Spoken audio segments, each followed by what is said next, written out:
Alors une petite vidéo pour présenter le navigateur internet MIUI qui se présente de cette manière, un peu à la façon de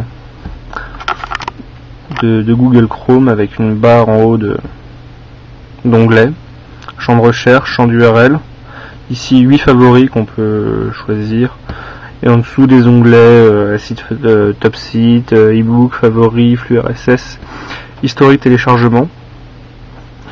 On a un menu avec les favoris, retour sur la home là où je suis, pour le copier-coller de texte, choix de la luminosité, on peut plus ou moins choisir la luminosité comme ça. On a un mode nuit, j'ai pas encore trouvé à quoi il servait. Les téléchargements terminé, téléchargement complet, donc en cours. Paramètres, feedback pour laisser un avis sur le logiciel, sur l'application.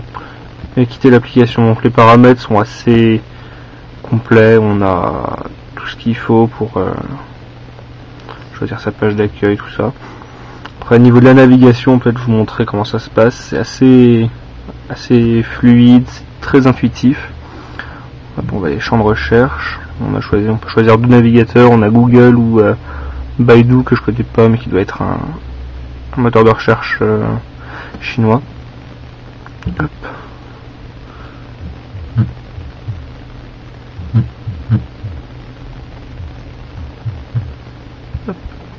Android pour les nuls.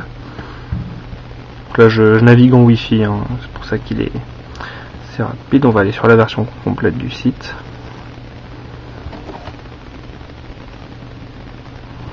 Voilà. Donc le navigateur gère le flash, hein, tout comme le navigateur de base. Donc gère le flash, le multitouch pour pinch to zoom, avec en fait une navigation qui est assez intuitive. Je vais vous montrer ça. On se retrouve en fait en plein écran avec quelques petites touches en bas. On a la touche précédent, suivant, une touche pour s'abonner pour ajouter la page à ses flux RSS, et ici en fait en bas à droite une petite touche qui indique le chargement d'une page, donc ça tourne, et quand on appuie dessus, je vais vous montrer une fois que la page aura fini de charger, on appuie dessus pour quitter ou revenir en mode plein écran. Donc là on est en plein écran, je clique dessus, on sort du mode plein écran, on peut ajouter un onglet. Hop, il y a des onglets, on peut en ajouter un petit paquet.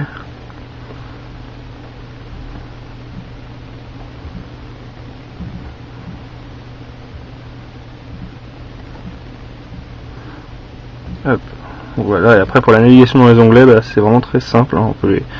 On slide pour arriver à l'onglet où on veut. Si on veut quitter un onglet, on va dessus, on clique sur la croix, il disparaît, hop, tac. Vraiment très rapide, très fluide, très intuitif, un peu à l'image de la ROM, hein, très réussi, qui est sorti à la base en chinois, traduit en anglais. Là on vous propose une traduction en français qui a été effectuée par un membre français de XDA, MNLK2, qui gère aussi toute la traduction de la ROM MIUI. Donc voilà à peu près tout ce que je peux dire pour le moment. C'est un navigateur qui est compatible, pas forcément, vous n'êtes pas obligé d'avoir la ROM MIUI, hein, vous pouvez l'installer sur n'importe quel appareil Android, que ce soit votre smartphone, que ce soit une tablette. Je pense que sur tablette ça peut être un très bon petit navigateur aussi. Voilà.